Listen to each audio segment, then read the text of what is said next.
Hello everyone, welcome to RPSC study hub. आज हम बात करेंगे आरएएस इंटरव्यू क्वेश्चन के बारे में जो कि हाल ही में चल रहे हैं।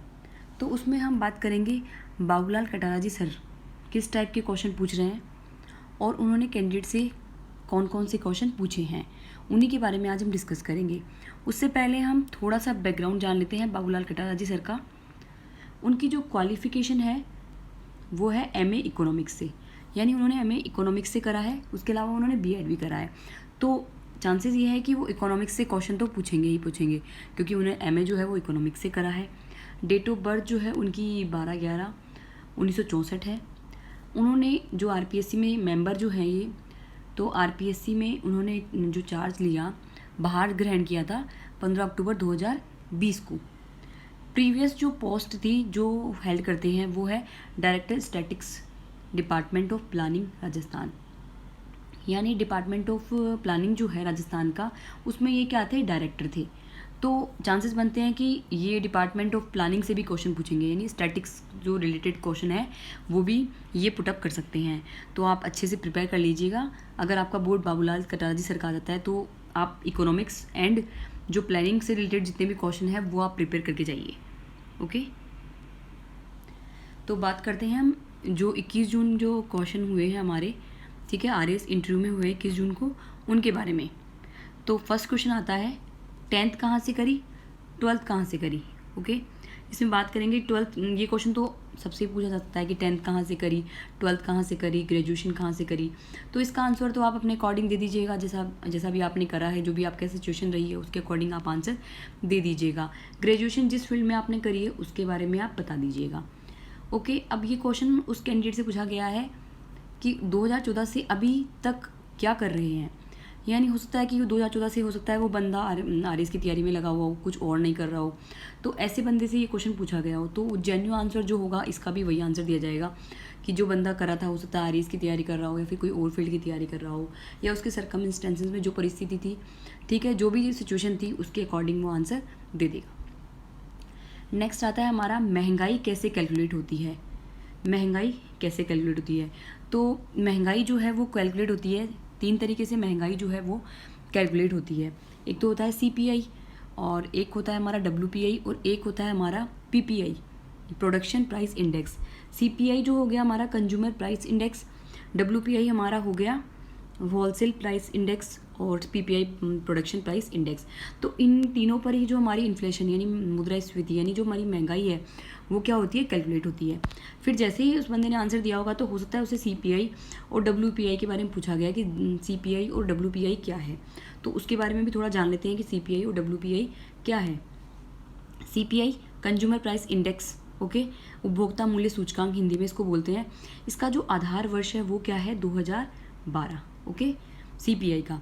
तो अब सीपीआई क्या है, इसके जो आंकड़े हैं, ठीक है, वो हर मंथली जारी किए जाते हैं, ठीक है। और इसमें भी ये होता है कि ये चयनित जो वस्तु और सेवाएं जो होती है उनके खुदरा मूल्य को, ठीक है, समय के साथ क्या करते हैं कि कितना परिवर्तन इनमें हो रहा है, इसका मेजर करता है ये सीपीआई की जो वस्तु और सेवा। ध्यान रखना इसमें वस्तु और सेवा दोनों शामिल है, गुड्स एंड सर्विस, ठीक है, दोनों इसमें शामिल है। उनके जो खुदरा मूल्य है उनमें टाइम के साथ साथ क्या चेंजेस हो रहे हैं, इसी का मेजरमेंट क्या करता है, ये सीपीआई करता है, वो भी खुदरा मूल्य पर। ओके, अब सीपीआई भी जो है वो कितने प्रकार की होती है, 4 प्रकार की होती है लगभग। तो उसमें हो गया हमारा औद्योगिक श्रमिकों के लिए सीपीआई हो गया, एक कृषि जो श्रमिक है उनके लिए हो गया, एक जो ग्रामीण जो मजदूर है उनके लिए हो गया, एक शहरी जो मजदूर है उनके लिए हो गया, और एक होता है हमारा ग्रामीण और शहरी दोनों को मिलाकर जो कंबाइंड होता है वो हमारा क्या हो गया, सीपीआई हो गया।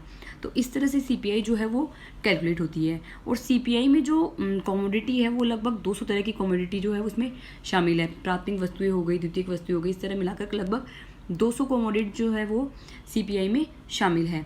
अब आरबीआई ने सीपीआई के लिए क्या किया कि 2014 में जो है आरबीआई ने क्या किया, इसे मुद्रास्फीति के मापक के रूप में स्वीकार कर लिया।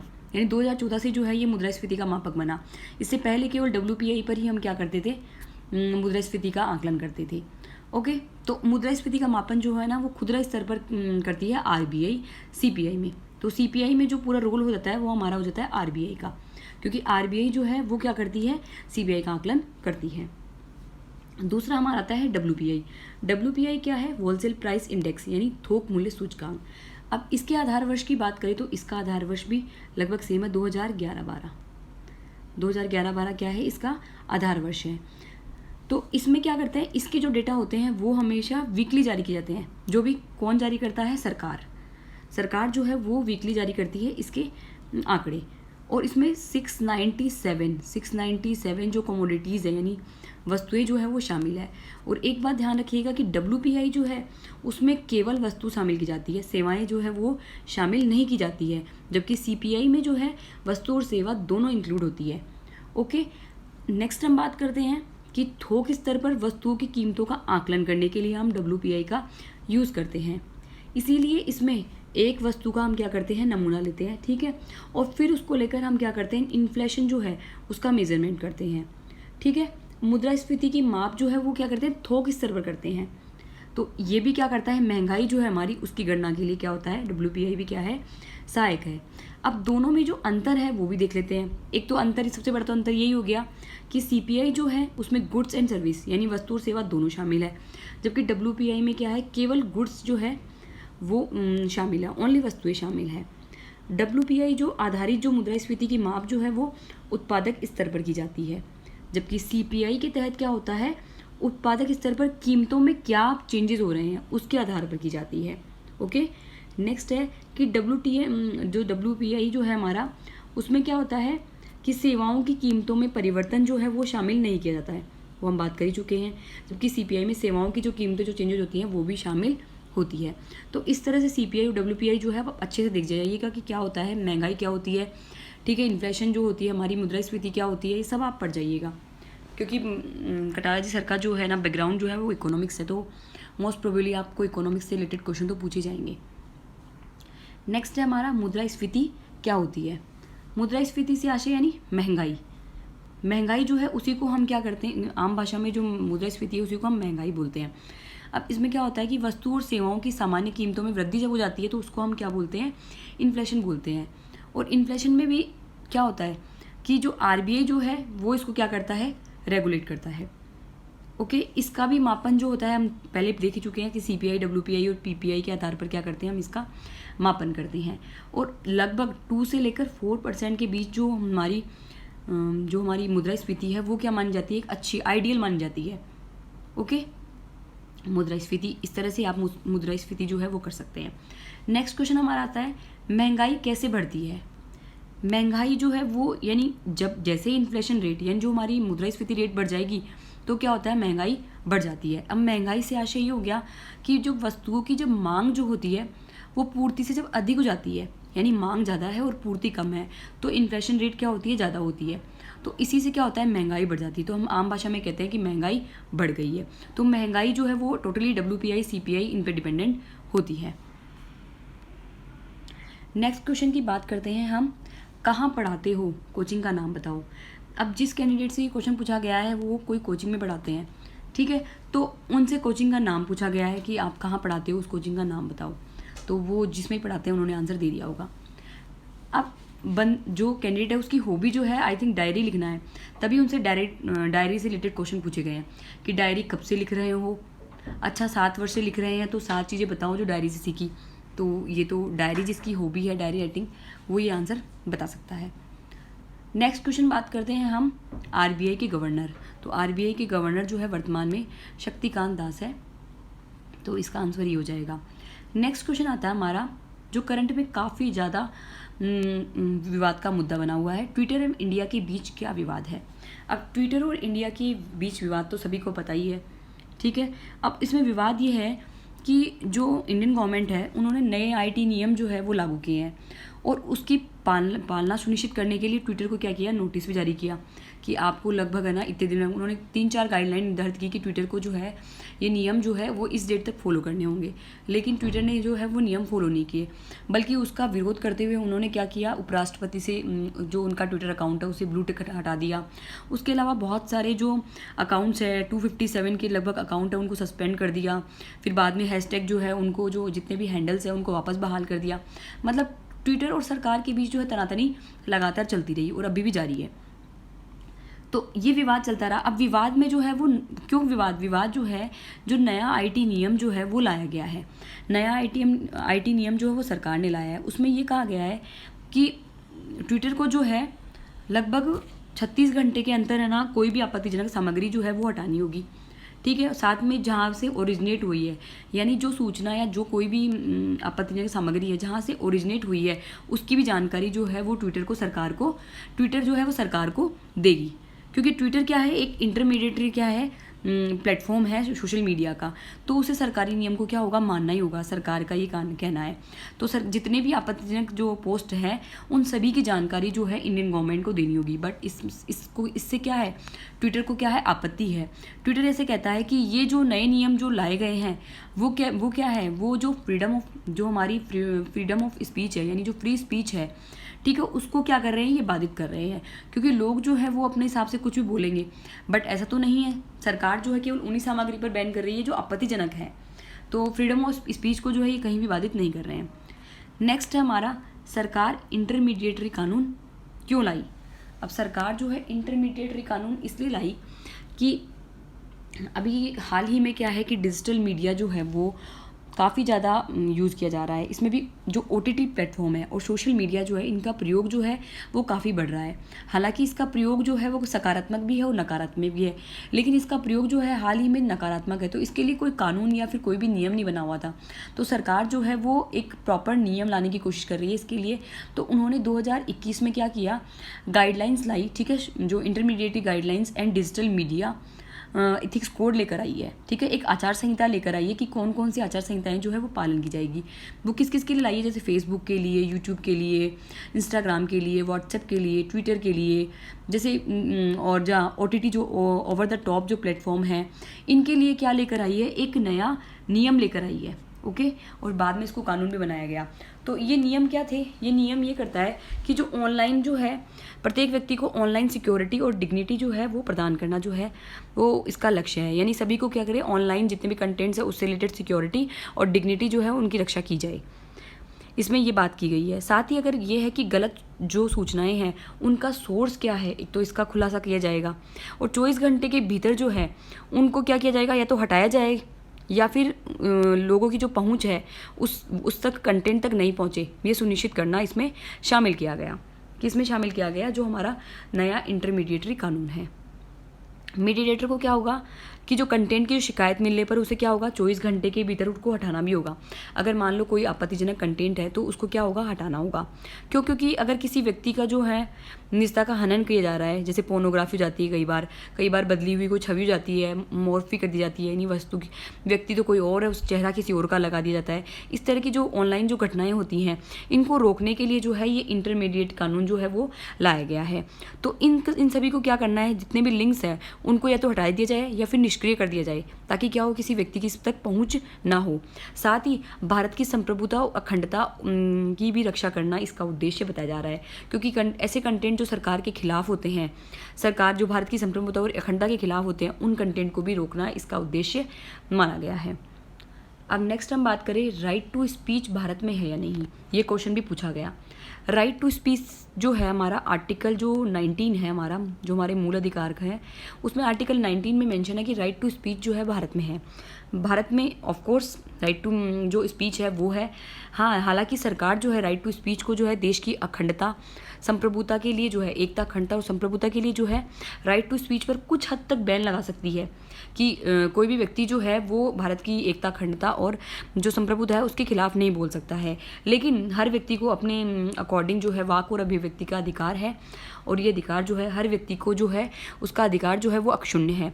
तो ये जो है वो दिया गया है, वो अपनी किसी भी माध्यम से जो है वो राइट टू स्पीच उसको प्रोवाइड कराया गया है, चाहे वो सोशल मीडिया हो, चाहे नॉर्मल मीडिया हो, या फिर कोई भी मीडिया के थ्रू उसको कोई भी जरिया हो उसके थ्रू उसको राइट टू स्पीच प्रोवाइड है। नेक्स्ट हम बात करें मूल अधिकार है या नहीं। अब जो राइट टू स्पीच है उसी के बारे में क्वेश्चन पूछा गया है कि ये मूल अधिकार है या नहीं है, मूल अधिकार का हनन इससे होगा या नहीं। जी हाँ, जो हमारा राइट टू स्पीच है वो मूल अधिकार है, क्योंकि आर्टिकल 19 का पार्ट है ये। तो मूल जो हमारा राइट टू स्पीच है उससे मूल अधिकार का हनन इससे होगा या नहीं, जो अपन बात ही कर चुके हैं कि मूल अधिकारों का हनन तब होगा जब व्यक्ति जो है जब राइट टू स्पीच का क्या करे, गलत इस्तेमाल करे।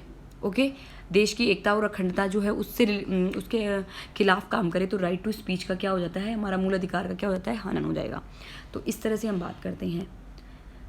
मूल अधिकार तो हमारे पता ही है कि आपको आर्टिकल जो 12 से लेकर 35 तक हमारे क्या दिए गए हैं, मूल अधिकार दिए गए हैं। राइट टू स्पीच जो है इससे मूल अधिकार का हनन नहीं होता है। नेक्स्ट हम बात करते हैं right to privacy. Right to privacy क्या है?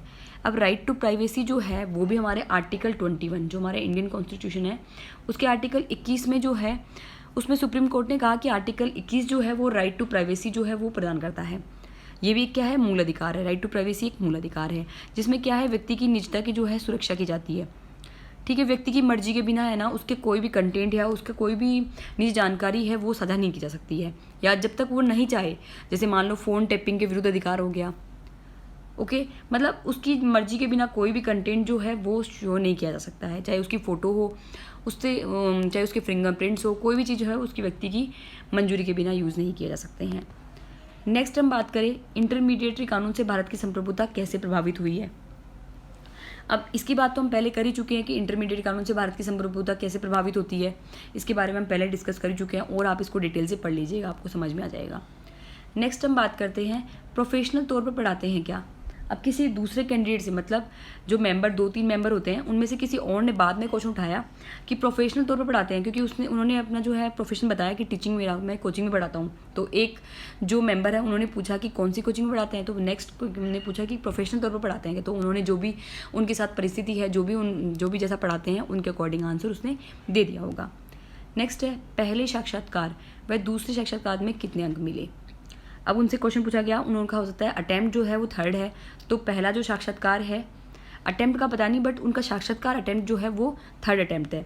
तो पहला साक्षात्कार और दूसरे साक्षात्कार में उनको कितने मार्क्स मिले हैं उसके बारे में उनसे पूछा गया, तो उन्होंने उसके अकॉर्डिंग आंसर दे दिया होगा।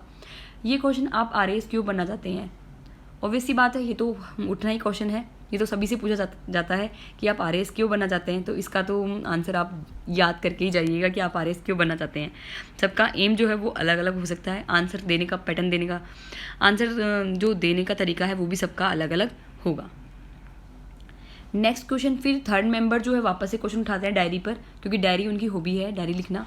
तो डायरी पर कुछ question by the 3rd member. Okay, तो उसमें क्वेश्चन है डायरी दोबारा पढ़ते हो या नहीं।